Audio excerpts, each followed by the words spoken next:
Good afternoon, everybody. Thank you for coming to the economics session. My name is Stephanie Hurder, and today I'm going to be talking about my paper, Blockchain Upgrade as a Coordination Game. So this is taking an economic lens to the eternal question of how to design blockchain governance. So this is a paper that's joint with Kathy Barrera. Kathy and I are both founding economists at Prism Group. So at Prism Group, we work with blockchain projects to help them with their economics and governance design. And so I have a PhD in economics from Harvard, where I was actually office mates with Jacob, who just spoke. So having spoken at a lot of blockchain conferences, I like to come in as a bit of an economics evangelist. So I want to talk a little bit about why economics, I think, is a really good complement to computer science when we're thinking about the design of blockchain platforms. So, at a fundamental level, computers are programmable, right? So if we think about when we're writing a program, we have to think about what are all the different conditions that can occur, what kinds of variation might come up that we need to take into account, but we know that the computer's going to do what we program it to do. On the other hand, people are not programmable, right? They have free will, and they make decisions based on what they perceive to be in their own self-interest. So, a miner is not just going to come and mine because we tell them to, right? It has to be in their own interest to contribute the resources, and the rewards have to, balance out any costs that they'd receive. However, blockchain platforms need users. They need people to contribute resources, and they need users. So the economic design of the platform needs to be such that the platform aligns the individual incentives with what the platform needs.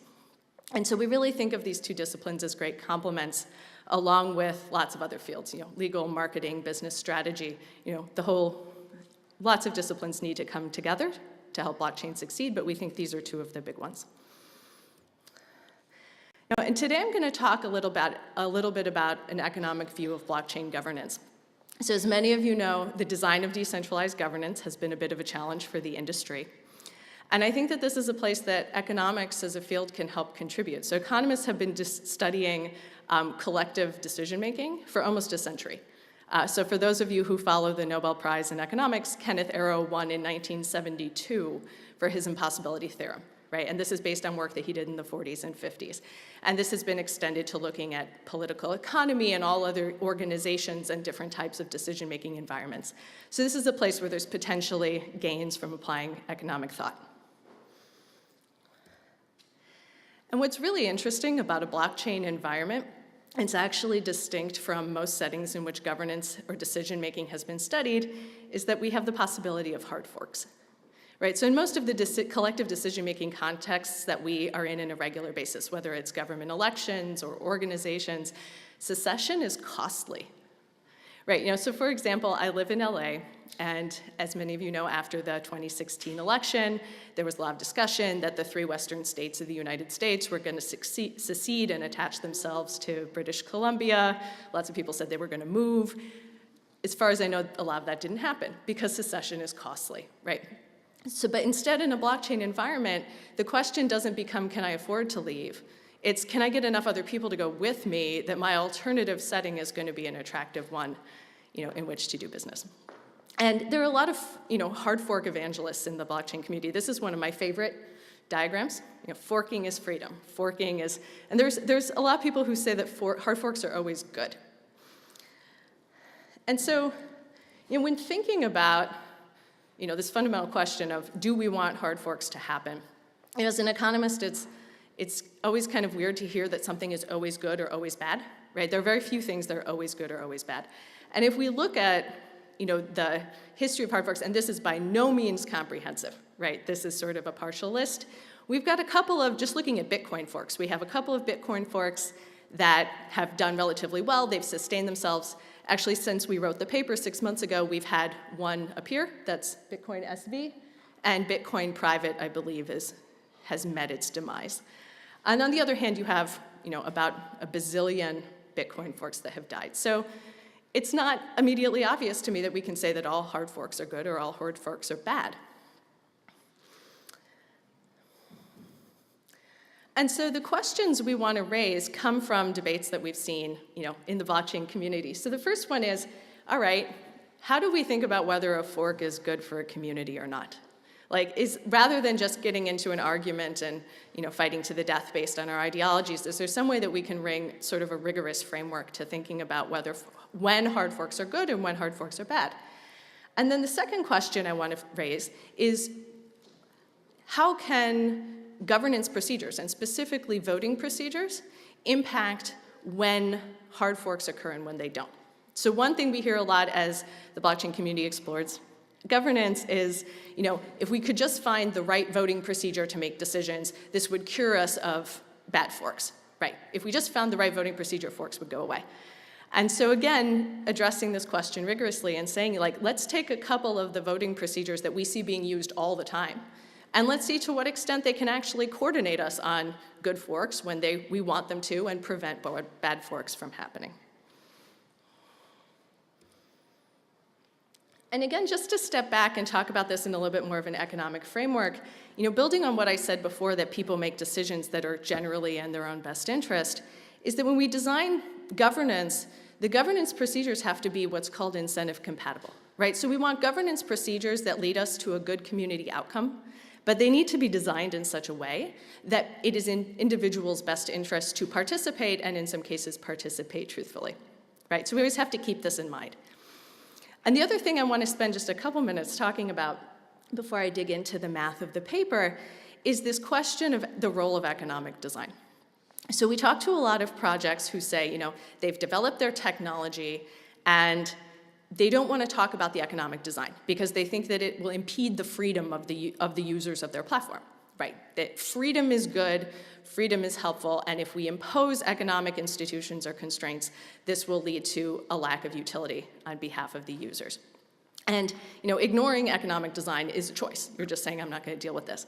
And so I want to spend a few minutes just illustrating one of many examples of how imposing economic institutions actually increases welfare for users, right? So it's not necessarily the case that by restricting freedom, you're actually going to result in worse outcomes. So I'd like to take a detour through the world of market design and tell you a little bit about the residency match. So this is actually work that is done by Professor Al Roth, who's 2 buildings down. How many of you have known someone who has been a medical doctor, a medical student, and has gone through the match? All right, so a lot of you are familiar with the match. So for those of you who aren't, if you're in the United States and you're a medical student, your first job after med school is what's called a residency. And you get your residency assignment through a centralized algorithm, right? So you apply and you go for interviews, and then all of the jobs and all of the applicants submit a rank order list, right? They say, here's my first choice, my second choice, my third choice. They run this big algorithm, and then you get a letter in the mail that says, congratulations, you're moving to, University of Hawaii or wherever you were planning to go. And so this system has been in place for over a century, and it's gone through phases of sort of success and failure. It sort of goes in and out. And so in the mid-90s, this match was having the problem that people were not using it. And the reason was actually that medical students were marrying each other, right? But they had to enter the match separately. So spouses would enter, and one would get assigned to California, and the other one would get assigned to Ohio, and they'd say, this is terrible. So they'd try to find jobs on their own, right? And what's actually been documented in subsequent studies is this is bad for them, right? The jobs that they were getting through the centralized mechanism were actually better for their careers than the ones they could find on their own. And so the organization that runs the match came to a couple of economists, including Professor Roth, in the mid-90s, and they said, no one's using our match. Can you please help us fix this, right? And we want people to come and use the match and enter it, and then we want people to abide by their recommendations, right? And so the team that was designing this took a fresh look at the algorithm that was being used to match doctors to jobs. And they formed a hypothesis, which was that marketplaces, they looked at many different marketplaces that were using these kinds of centralized algorithms, and they said, we have this hypothesis that marketplaces that are using algorithms that result in what are called stable matchings are going to be successful, and they're going to persist, and ones that don't are not. So there's a lot of observational data, you can see it in this table, that supported this. And the idea of stability is basically that you don't want an outcome where 2 people want to leave their match and run off with each other, right? As long as there's no sort of job and doctor pair who want to run off and not abide by the the recommendation, the match is stable. And so through a combination of observational data and lab experiments, they hypothesized that, implementing a stable mechanism would result in a marketplace that persisted. And so they tried this, and it worked. And this algorithm is now used in countless matching markets in multiple different kinds of disciplines. And so what I want you to take away from this is that this actually, imposing this kind of centralized design, actually improved the outcomes for everybody, right? The doctors got better jobs than they would have if they had to look on their own. The hospitals got better applicants. This was structure that helped people achieve more value. And so with that sort of economic lesson in mind, I want to talk a little bit about the problem of governance and governance design. And so the thing I'd like you to take from this is that designing governance and imposing institutions is not necessarily a bad thing, and in fact, it may be necessary for blockchain platforms to survive. So we're thinking about a world where we have a unit mass of blockchain users. So these are people in the community who are using a particular blockchain. And a debate comes up about a policy change. And you can think of this as like a change in the block size, right? And there's going to be the status quo, which is what's going now, and then there's the proposed upgrade. And so we're going to use this value function called Vij, which is the value to a user I, so that's just their index, of participating on a chain with policy J, along with a fraction of the community X. And the key thing here is that this system exhibits network effects. Right? I don't want to be on a blockchain by myself. I benefit from having people with me. So when I'm thinking about the value I get from a particular blockchain, there's a trade-off of how much do I like the policy and how many other people do I have with me. And there are going to be two types of users. So one type of user prefers the status quo, the other one prefers the upgrade, and the variable beta, which you will see later, is the fraction that prefer each. And so the first question I want to explore before we get into the governance design is, when are forks good for the community? So how do we think about when a fork is socially optimal in some definition? And we also want to think about when forks can be Nash equilibria, right? So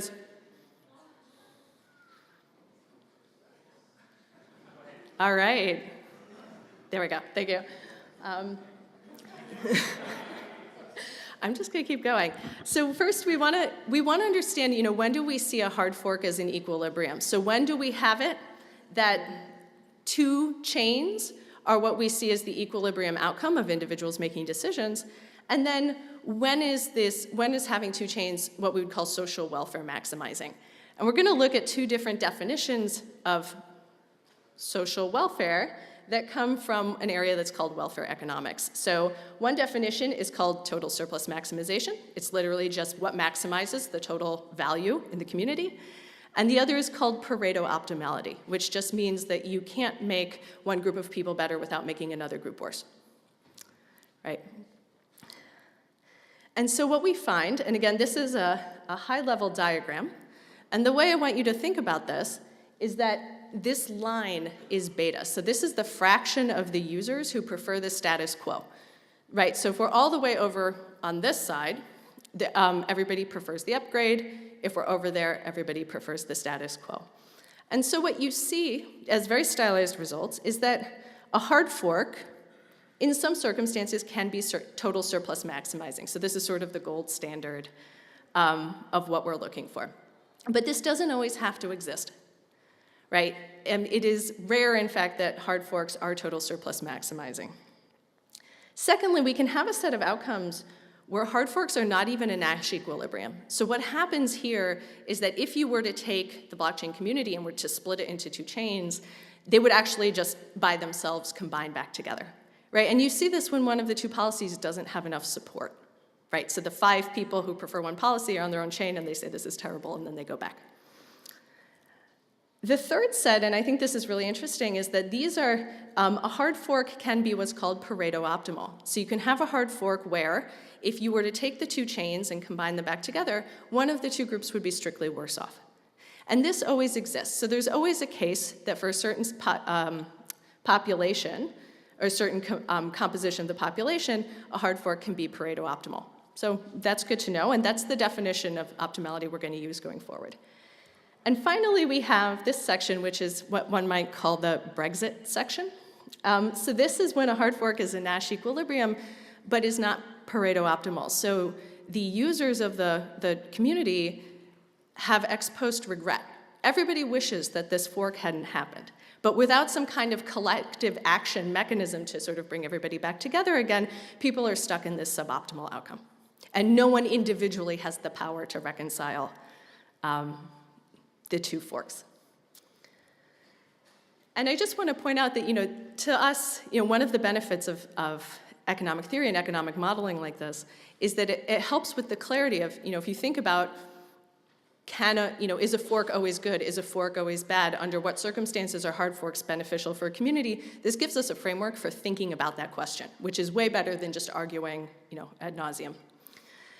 And so with that in mind, we then look at the question of, suppose that we have a single blockchain, and we're going to implement a voting procedure, right? And we're going to say, we're going to have, this proposed upgrade, we're going to have people vote on it, and then we're going to see if people fork after they see what the outcome is. And the question here is, is there a type of voting mechanism that can prevent suboptimal forks from occurring? And so the two types of policies we're going to look at here, one of them is majority rule, which you're all familiar with. Whoever gets more votes wins. And the other one is called quadratic voting. So this is something that's gotten a lot of momentum. And basically, quadratic voting implements the policy that has the higher, results in the higher total surplus. So basically, if you have a very, very passionate minority, they'll never win in majority rule, but they could win under quadratic voting. And so what we find here is, this is one of those results that has like 18 parts of inequalities. So rather than walk you through that, I'll just tell you that this is a parameter space, and I'm going to walk you through the types of results. And as you move from left to right, the proposed policy change gets bigger, right? So if you're all the way to the left, it's a little policy change. If you're all the way to the right, it's a big one. And so what we find is the following. First, there are areas where voting is not going to impact, the type of voting procedure you choose is not going to impact whether forks exist. And this happens when the policy change is tiny and the policy change is huge, right? So if the policy change is tiny, the voting procedure that you pick can impact the policy that gets implemented, but nobody's going to care enough to leave, right? And then on the other hand, all the way to the other side, you have the area where hard forks are socially optimal. Right? We want them to happen. These are the forks that are on net beneficial for the community. The type of voting procedure you're going to pick isn't going to impact anything. We want the community to split under these circumstances. In the middle is the interesting section, and this is the section where people have this ex post forking regret. This is the section where if a fork occurs, at least one of the two groups says, wait a minute, I don't like this. Can we please reunite? And so if you use majority rule voting, you get these undesirable forks here. If you use quadratic voting, you get undesirable forks here. And so this is really the area where your choice of voting mechanism is actually going to impact when you're going to see undesirable hard forks occur. But just a couple of comments on this.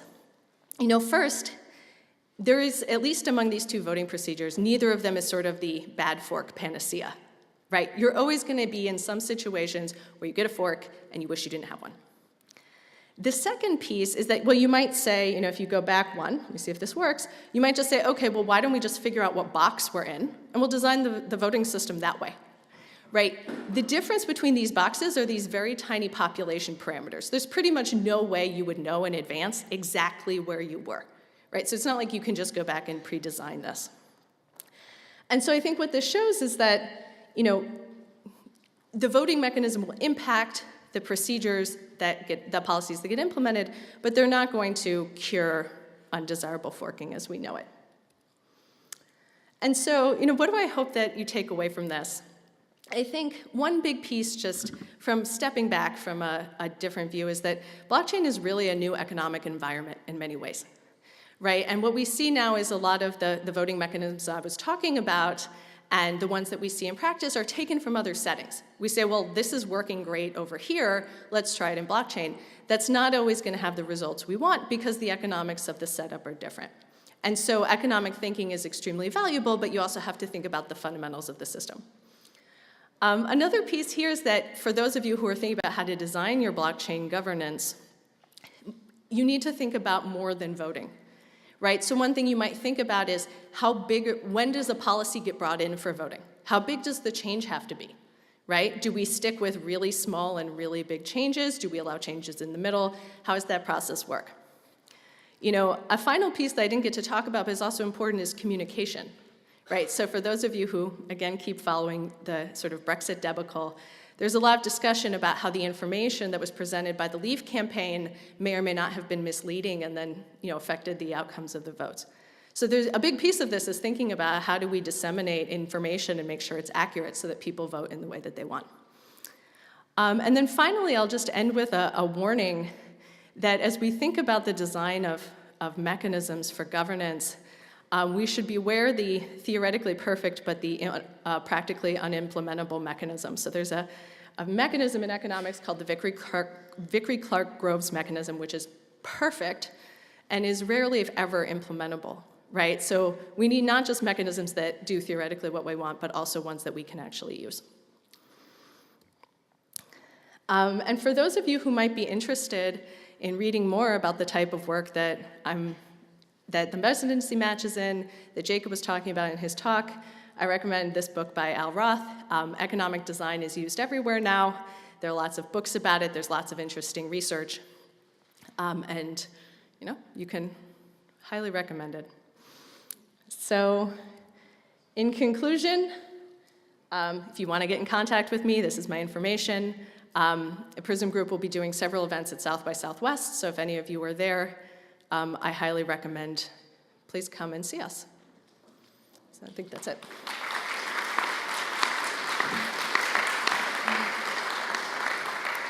Thanks for a very interesting talk. Questions? Okay.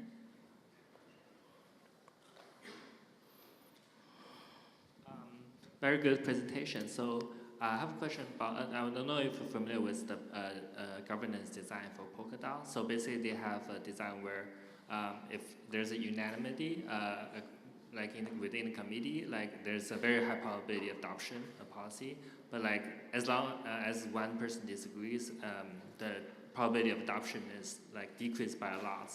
So to accommodate for the possibility. So the argument is that if everybody agrees, then it must be a software bug. Like it's something that people, like it's an unintended error, but as long as one person disagrees, likelihood it's software bug decreases by a lot. So what do you think that kind of design?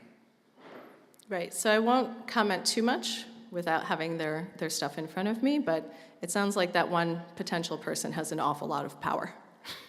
So there's definitely, it sounds like there's an opportunity to sway the results significantly.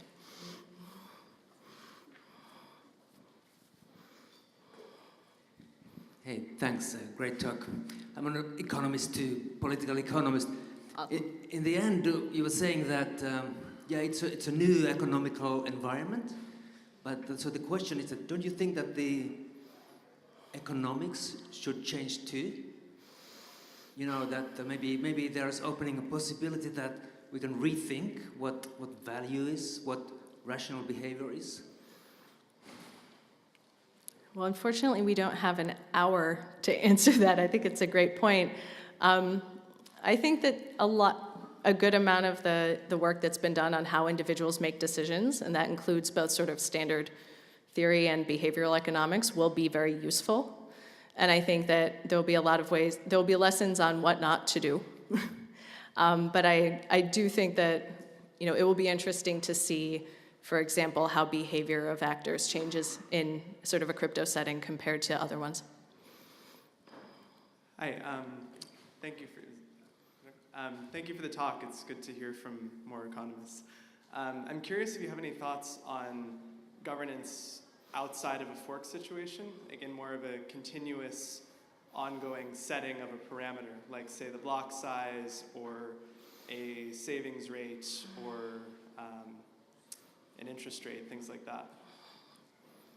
I think that's a good question. I mean, just ex ante, that would be very tough to design because there's going to be sort of the nominal number and the practical implementation of it. So you probably want to think about things sort of more in buckets. But just in general, I think the takeaway from this is that, you know, whatever you implement is probably going to need to be pretty bespoke, right? There's probably not going to be a system out there that you can just copy and paste and do what you need. I have one question. Did you look at the notion of correlated equilibrium, which is like a relaxation of Nash equilibria? And presumably it assumes like a founding team that designs, when you design the blockchain, you have the core client that you're designing, and then it serves like a public sort of beacon coordinating party. Yeah. No, I think that's a great point. Obviously, coordination mechanisms play a big role in a lot of communities, and you even see them forming in blockchains that don't have formal governance, whether it's through, you know, meetings in hotel rooms or eminent thinkers who we all know. So I think it's a really good point. We haven't formally looked at correlated equilibrium, but I think those types of mechanisms are really important to think about and include. Okay, thanks a lot. Let's thank the speaker again. All right. Thanks, everybody.